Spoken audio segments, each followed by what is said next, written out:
It takes some thought in naming your YouTube channel. Coming up, I got 5 tips on how to name your YouTube channel in 2018.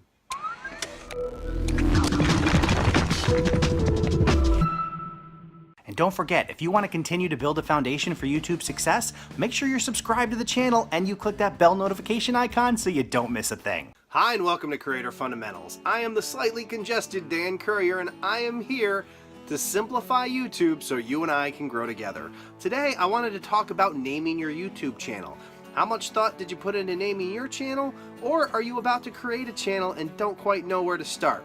I have 5 tips that you should consider when naming your channel. Let's get started. Alright, so if you're in the early stages of creating your YouTube channel and you plan on sticking with it for the long haul, I have some tips you should definitely consider. The first tip has to do with creating a brand channel. What I mean by this is when you first set up your account on YouTube, you have what is considered a user channel. It is associated with your email address. It's basically your Google account with a YouTube channel attached to it. You have the option to create additional channels on YouTube which are called brand channels, and I highly recommend when you're creating your channel that you first create a separate brand channel and use it to progress on YouTube. The reason you want to do that is because when you make changes to your user channel, it kind of sticks with your Google account on the different platforms that Google operates on. For instance, your Gmail profile will probably have the icon that you give to your YouTube channel and so on. So it's a good idea to separate your actual YouTube channel from your Google account by creating one of those brand channels and being able to treat that as its own separate brand, which you should be doing anyway. Alright, so the second tip is you want a name that is easy to remember, that is easy to spell, and that is easy to search. And what I mean by that is you want to avoid any abstract names that people will have a hard time remembering. You also want a name that doesn't have an ambiguous spelling, meaning there are multiple possible ways to spell it based on how it sounds. And you also want, for those reasons, the ability for somebody to search for your channel and find it and not miss your channel because they can't spell it right or remember exactly what it was because it was something really abstract. Alright, so tip number 3 has to do with owning your brand. This name, this channel, this is going to be your brand if you're in this for the long haul. This is going to be the business that hopefully you continue to grow over time. So it's really important that you take the steps right in the beginning to own your brand. And what I mean by that is securing those social media handles, names, whatever you want to call them, across all the social media platforms, including the URL associated with your name. That means you want to be able to secure the website address that matches the exact name that you've chosen to use on YouTube.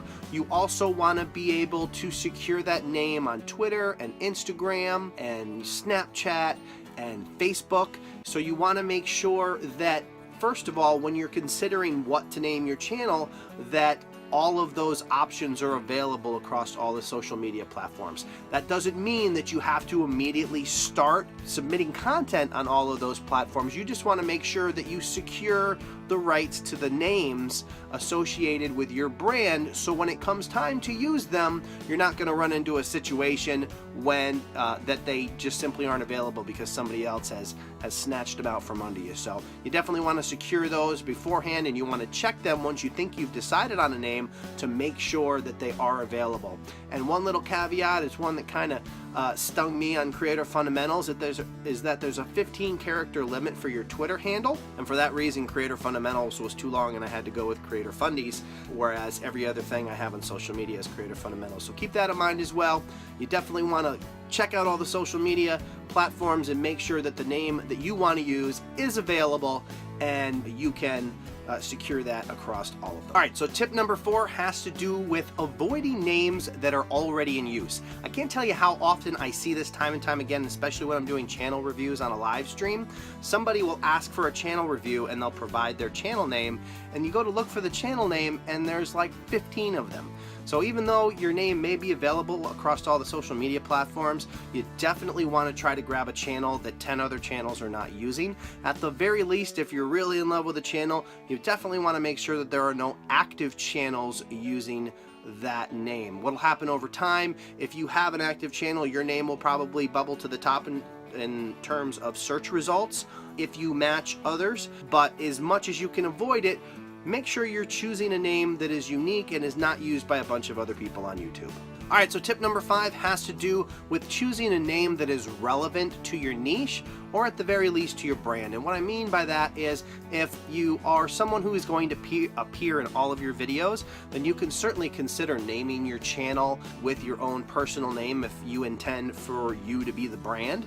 But otherwise, you want to try to pick a channel name that is associated with your niche. The simpler, the better, easy for people to remember. I went with Creator Fundamentals because I try to teach people the basics of creating on YouTube. So you just want to kind of think of the most succinct way to share or communicate exactly what your channel is about, and consider using that when creating the actual name of your YouTube channel. And hey, if you have any tips for your fellow YouTubers that I didn't cover, be sure to leave them in the comments below. And if you or someone you love has been affected by YouTube demonetization, be sure to head over to NotSuitableForAllAdvertisers.com and pick up my free guide on how to protect yourself against YouTube demonetization. And that's all the time we have for today. My name is Dan Currier, and you're watching Creator Fundamentals. Thank you.